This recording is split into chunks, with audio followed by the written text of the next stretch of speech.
This is Think Tech Hawaii. Community matters here.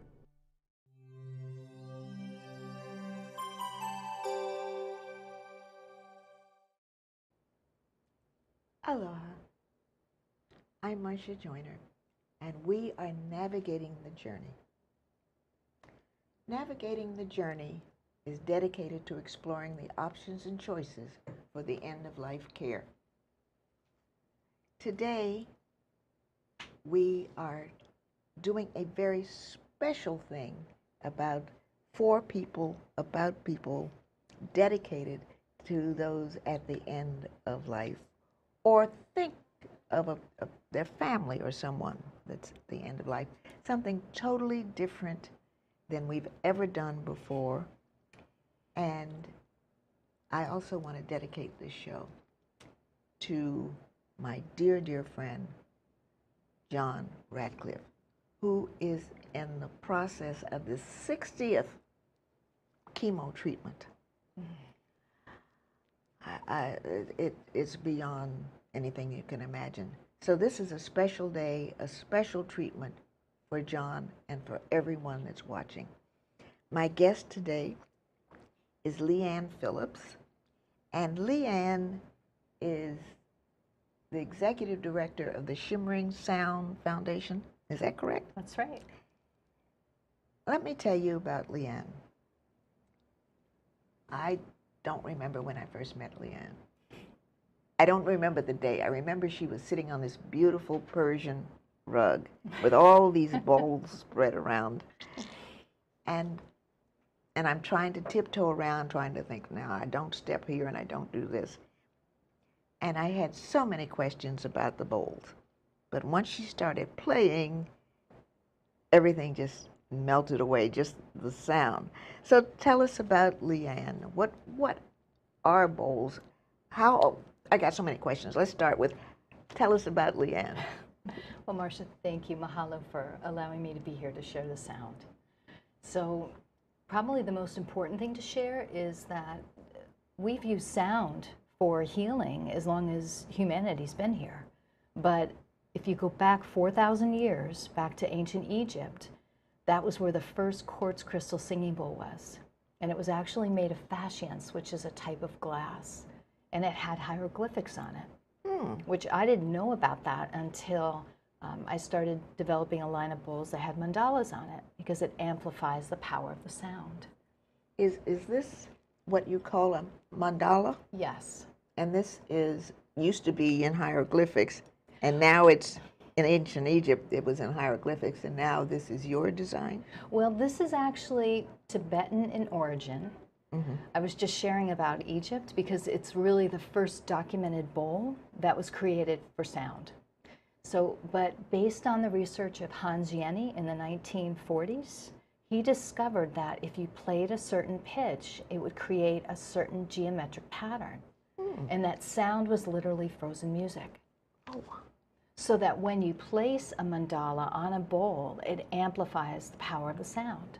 So that particular mandala is in, you could say it's in an Asian tradition, either Taoist or Buddhist, and it creates a field of consciousness, which is very close to healing, to support healing. So, do all of the bowls have different sounds? They all have a root sound. And That it's indigenous to this bowl and not this one. The sound is different. The sound is different based on the size of the bowl, and the timbre is different based on the material that the bowl is made with. So a small bowl will tend to be a higher note. A larger bowl will tend to be a lower note. But each note, or each bowl, besides having one root note, like if you had a piano, right, then each of the piano keys has a note, but each one also has harmonic overtones. And that's where the sound healing really comes in. So each bowl has 16 harmonic overtones that the human ear can hear. So you're not just hearing a note per bowl, but the harmonic overtones are kind of dancing with each other. How beautiful. So with a person that we're talking about healing, do they just lay back, close their eyes, and absorb this? How does that work? How do they absorb this sound, this feeling, this power? Right. Well, it's a great question because they do absorb some of the sound through their eardrums, because each hertz or wave of sound equals the hertz. So if we have a A equals 440, then those vibrations are going back and forth 440 times per second.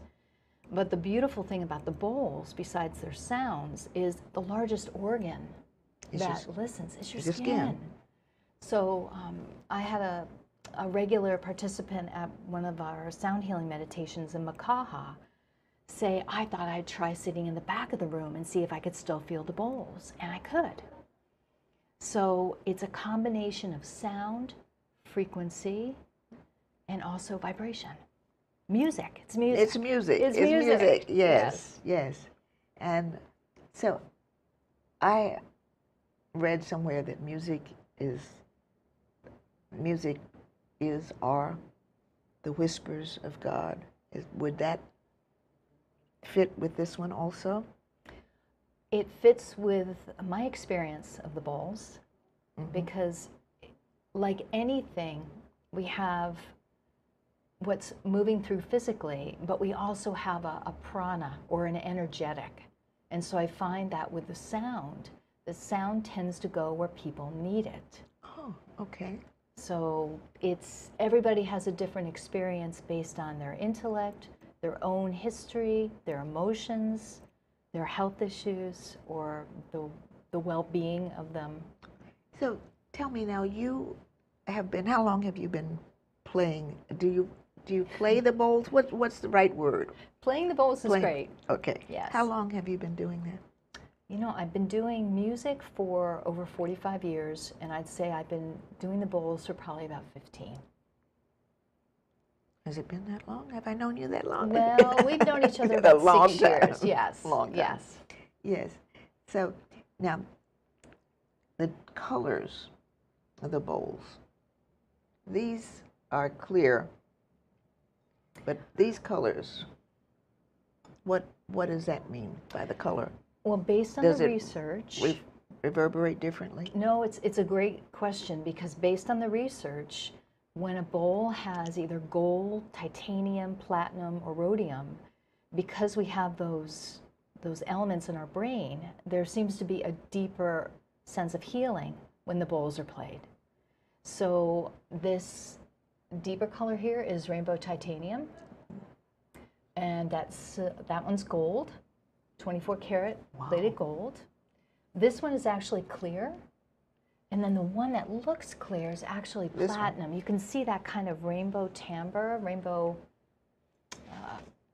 yes. Just a whisper of color in that one. And this one is which? That one's platinum. Ah.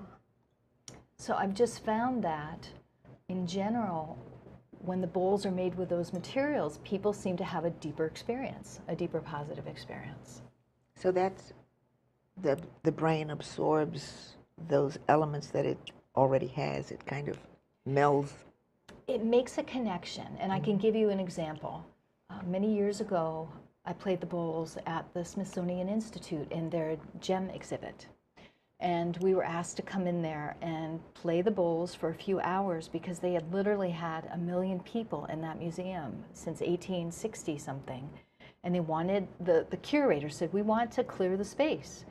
So at the time I had a ruby bowl, and so I went up to a ruby gemstone, and as I played that ruby bowl, the ruby gemstone lit up.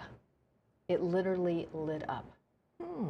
We played it to the topaz lit up. So it seems to amplify the connection. So you can think of, we have quartz in a watch, right? That quartz is actually making the watch run.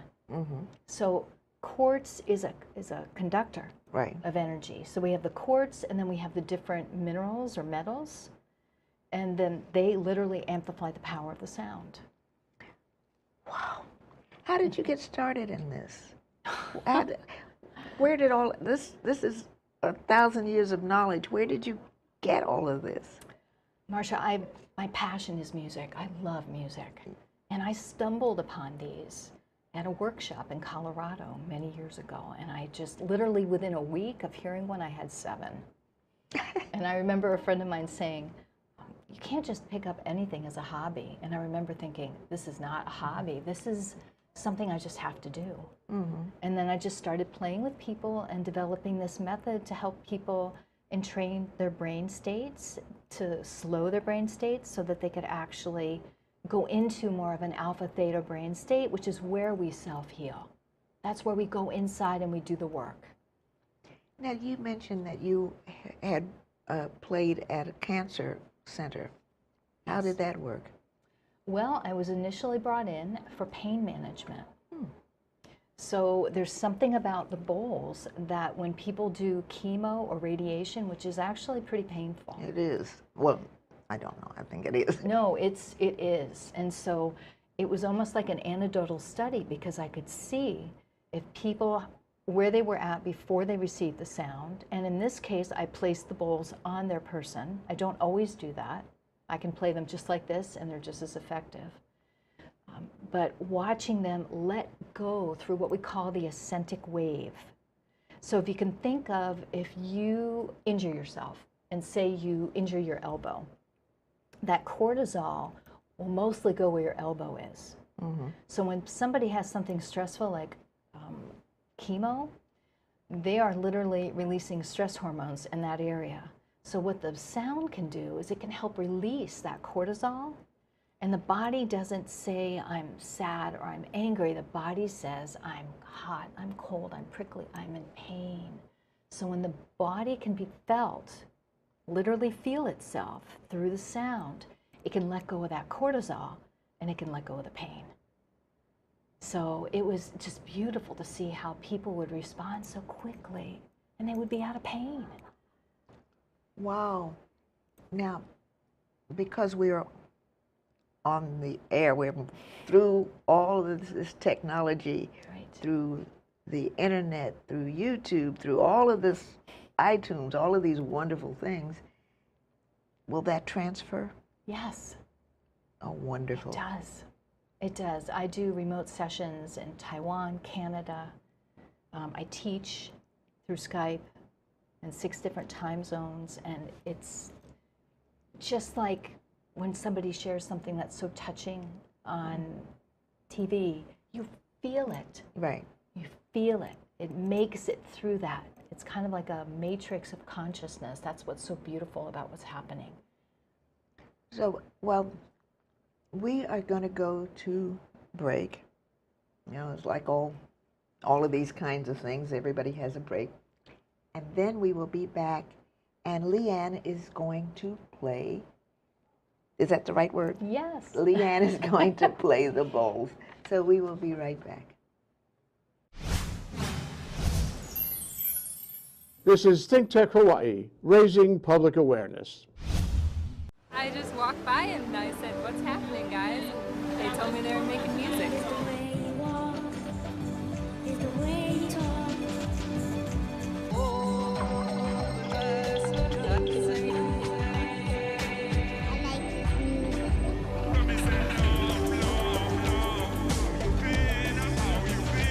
They said I could play, so any chance to play at all. You know, that's my life.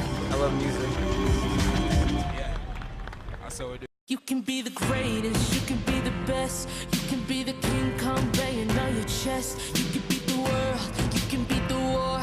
You could talk to God, go banging on his door. You can throw your hands up, you can beat the clock. You can move a mountain, you can break rocks. You can be a master, don't wait for luck. Dedicate yourself and you can find yourself. Standing in the Hall of Fame. And the world's gonna know your name. Aloha. I'm Marcia Joyner, and we are back. We are visiting with Leigh Ann Phillips, who is a sound heal. No, that's not the right word. How about educator? A Sound educator. Okay. Now, you were telling us about visiting with the Cancer Center and all of the things, well, not all of the things, but some of the things you've witnessed while you were there.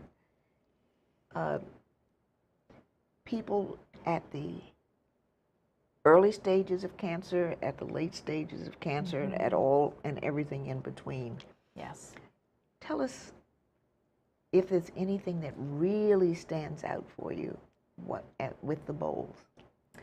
I had one situation in Chicago at the Cancer Treatment Center of America, and there was a woman who was really close to passing.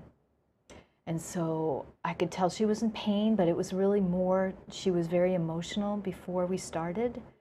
So I just sat there with her, started playing the bowls on her. And as we started to journey together, I literally, Marcia, saw episodes of her life. I saw her on a swing as a little girl. I saw her graduating from high school. I saw her meeting her husband. I saw her with her children. And I'd never been invited in like that on such an intimate level. And I realized after it happened that on a subconscious level, our soul is trying to remember the happiest moments of our life so that we can raise our consciousness at the end of life, so that when we do transition, we go to a higher astral world instead of a lower one where we can have feelings of fear or feeling guilty or being hard on ourselves or judging ourselves. Well, at the end of, or near the end, the anxiety that so many patients go through, will that relieve the anxiety? I watched that with my mother, who was in hospice at home with us. The anxiety, and once we were able to relieve the anxiety, she went very calmly, very, very peacefully. Does this relieve that anxiety? It does. It does. With this one woman, I asked her if she had a swing in her yard because I just wanted to make sure what I was seeing was really her. And she smiled at me and she said, "Yes, thank you. I really needed that." So the other thing that we do that's also connected to sound to help relieve anxiety is reciting what we call a divine world prayer. And there are a few of them. One is in Japanese, one is in Sanskrit, one is in ancient Aramaic. And so with a combination of mantra, with the mandala and the bowls, it can just help bring somebody peace. They need the peace because we came from somewhere else before we entered this body, and we're going somewhere else when we leave this body. So we want to leave in a way that we have the joy and the appreciation and at least the peace and contentment that our life meant something and we had that love. Well, I would love to have you demonstrate for us the sounds of these gorgeous, gorgeous bowls. They say thank you. Please. Thank you.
Thank you. You have them placed just right, I noticed. Are they like the keys on the piano? Do they certain bowls go in certain places that, yeah, and so each one has a space. Everyone has a place where it belongs. And the Marcia, sound. C, D, E, F, G, A, B, C. So I have like a do, re, mi. No, yes. But I have it in the pentatonic scale, which is more, it's the universal scale. In Western music, we tend to use the white keys of a piano. These are more the black keys, which actually most cultures feel a resonance with. Oh, this is just fantastic, especially this one. I noticed you. Yes, that Yes, one. I noticed that. Yes. Oh, this is wonderful. Now, Leigh Ann, do you teach people to play the bowls? Do you go to places for healing? Do people come to you? What are all the different things you do with these bowls? Well, I do teach. You teach people how to play their own bowls. I teach people how to play the bowls, and I do go to different places, China, Taiwan, and there they've incorporated sound as a form of meditation. Oh, of course. And so I give a small teaching and mostly play the bowls to support the Buddhist meditation practitioners find the spaciousness and be able to sit for hours and hours and hours a day, which is actually a real honor because you can see people releasing so much so quickly so that they can enjoy their meditation. So, and then you said you do a retreat in Makaha? I have a Thursday evening sound meditation that I do. I teach privately as well, and then I do different events depending on where I'm being called. I have a real mission, especially since the missile alert, to have people realize that sound is a profound tool to stay centered no matter what is happening in your external world. So, Okay, so if someone wants to contact you to do the meditation, to the retreat, whatever, how do they reach you? I would say my email address, which is la@leighannphillips.com, LeighanNPhilllips.com. And you have a telephone number? I do. Okay. 808-445-1296. Thank you. Wonderful. Well, Leigh Ann, this has been a really special, special day. Oh, Thank Marcia, you. Thank you. Thank you so much. This is a real treat for navigating the journey.